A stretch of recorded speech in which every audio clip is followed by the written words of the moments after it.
영국 템스 강변에 한 노인이 바이올린을 가지고 나와 연주를 하고 구걸하고 있었어요. 굉장히 낡은 바이올린이었는데 그 연주를 듣고 사람들은 전혀 관심을 갖지 않았습니다. 그때 한 젊은이가 거기 서서 연주를 끝까지 듣더니 이런 말을 건넵니다. 어르신, 죄송하지만 저는 지금 돈이 하나도 없습니다. 하지만 저도 바이올린을 조금 다룰 줄 아는데 제가 어르신을 대신해서 몇 곡 연주해 드려도 되겠습니까? 하는 거예요. 노인은 고민을 하다가 그 낡은 바이올린을 건넵니다. 그 젊은이가 활을 당기자 놀라운 선율이 흘러나오기 시작해요. 순식간에 사람들에게 둘러싸였습니다. 이 거지 노인의 모자에는 어느새 지폐와 동전이 가득 찼어요. 그때 누군가 외쳤습니다. 헐, 파가니니다. 파가니니? 네, 파가니니는 이탈리아에서 태어난 세계적인 바이올리니스트였죠. 연수를 하러 런던에 왔다가 지금 저녁 먹고 산책 중이었던 거예요. 파가니니는 아주 중요한 연주회 때 너무 열정적으로 연주를 하다가 그만 현 하나가 끊어졌어요. 네, D줄이 끊어지고 또 줄이 하나 끊어졌어요. A줄이 끊어지고 또 줄이 하나 끊어져서 이제는 G줄 하나밖에 남지 않은 한 줄짜리 바이올린을 가지고 연주를 하는 모습을 보고 야, 저건 파가니니 연주 역사상 최악의 공연이다 라고 사람들이 생각을 할 때 그 G줄 하나만 가지고 끝까지 아리아를 연주해서 사람들을 놀래킨 정말 천재적인 바이올리니스트입니다. 그런 사람에게 자기 낡은 바이올린을 건네지 못할 만큼 어리석은 일은 없겠죠. 이제 우리는 낡은 바이올린 같은 내 생명을 최고의 연주가이신 그분 앞에 내어드리지 않을 이유가 없어요. 그분에 의해서 나는 새 생명으로 연주되면서 모든 게 다 가벼워지고 즐거워지고 아름다워지게 될 겁니다. 오늘은 성령 강림 대축일이에요. 제자들의 마음이 성령으로 활활 불타올라 예수님을 전하지 않을 수 없었기 때문에 이날 교회가 탄생하는 겁니다. 오늘은 그 성령님께서 하시는 일이 무엇인가, 또 그 성령님을 따라 산다면 우리는 어떤 일이 벌어지는가라는 것을 성경 말씀을 통해서 좀 드릴까 합니다. 오늘 복음을 통해 우리가 알 수 있는 첫 번째 사실은 성령께서는 대단한 확장력을 갖고 계시다라는 거예요. 성령이 임하시니까 제자들이 이상한 언어를 막 하기 시작합니다. 자기 말밖에 못하던 사람들이 각 나라 언어로 말하기 시작했어요. 그들은 놀라 신기하게 여기며 말했다. 지금 말하고 있는 저들은 모두 갈릴레아 사람들이 아닌가? 그런데 우리가 저마다 자기가 태어난 지방말로 듣고 있다니 어찌된 일인가? 이 성령 강림 이전에 그리스도교 공동체는 두려움에 문을 잠고 떨고 있었던 120명 정도의 공동체였습니다. 하지만 성경이 임하자마자 그 공동체는 갑자기 확장이 됩니다. 수많은 사람들이 참여하게 돼요. 초대교회가 예루살렘이라고 하는 지역에만 머물고 안주하고 있을 때 하느님께서 하신 일이 뭐였냐면요, 박해를 주셔서 그들을 뿔뿔이 흩어지게 하는 일이셨거든요. 그들이 흩어지니까 거기서 뭘 하게 되냐? 이방인들을 위해서 복음을 증거하게 되는 거예요. 이렇게 하느님께서는 우리를 모으시기도 하지만 흩으시기도 합니다. 그 결과 확장이 이루어지는 거예요. 교회가 현실에 안주하고 있다면 하느님은 교회를 흩으셔서 확장하게 하십니다.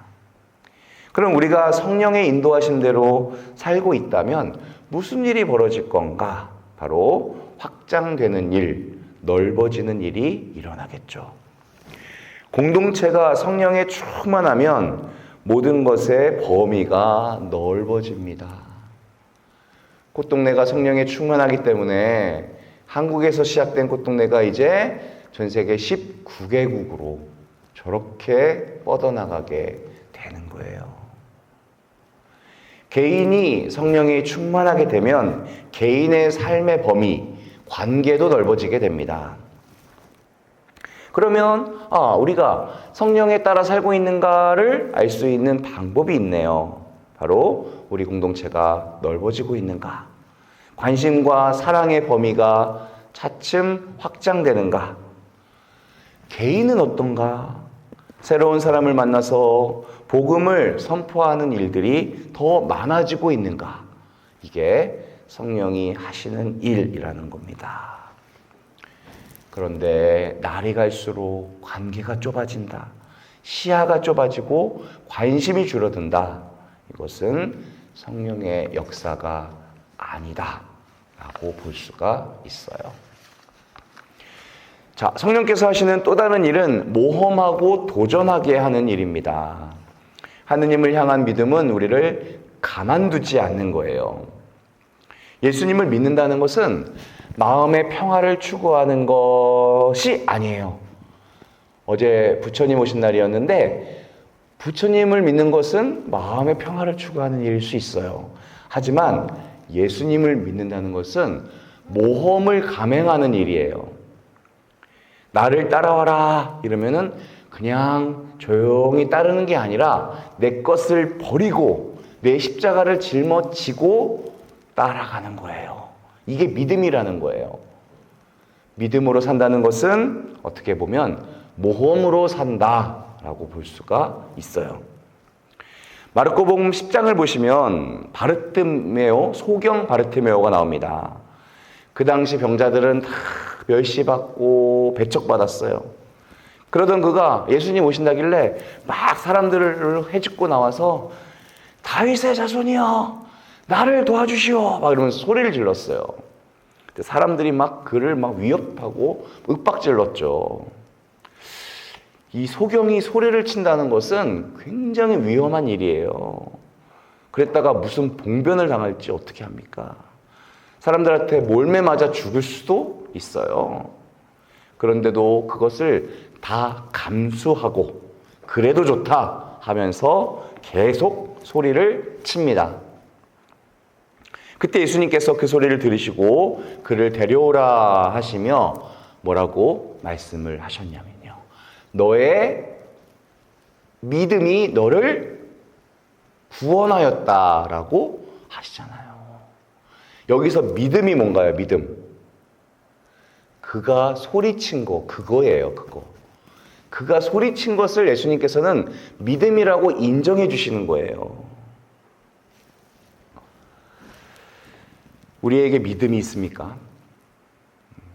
믿음이 있다면 우리로 하여금 자꾸 도전하게 만들어요. 모험을 하게 만듭니다. 다른 사람들이 안 하던 일을 자꾸 시도하게 만들어요. 지금 이 자리에 안주하지 않고 하느님이 주실 더 좋은 기회를 위해서 내가 더 희생하게 만드는 겁니다. 그게 믿음의 속성이고 성령이 주시는 은혜예요. 성령의 인도하심으로 살아간다는 것은 이렇게 예수님의 영을 내가 지니고 살아가는 것을 말해요. 그것은 사랑 외에 다른 것이 아닙니다. 예수님의 전생애가 사랑의 몸짓이었어요. 예수님의 탄생이, 그 마을 구유 위에서의 탄생이 그랬고요. 예수님의 선교 활동 중에 만났던 그 가난한 사람들, 배척받는 사람들, 병자들, 그들에게 대한 지극한 관심이 그랬고요. 죄인들과 함께 식사하시면서 그랬고요.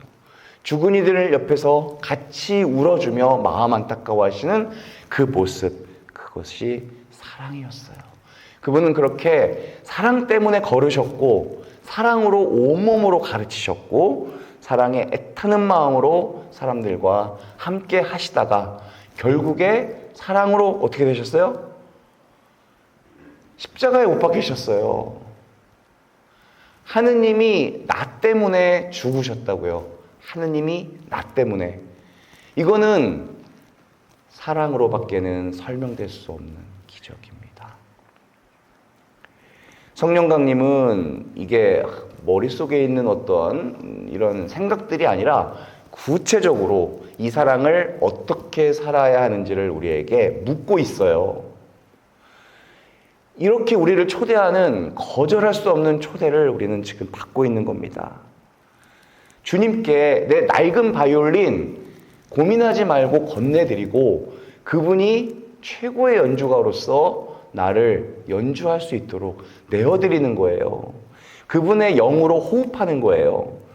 온갖 형태의 소외, 갈등, 고통, 번민 이것을 다 끌어안는 그분의 그 사랑 안에서 우리도 그분의 영으로 살아갈 수 있는 것, 우리 어르신들이 성령 강림의 은총으로 꼭 그러한 경험을 하시게 되기를 기도합니다. 아멘.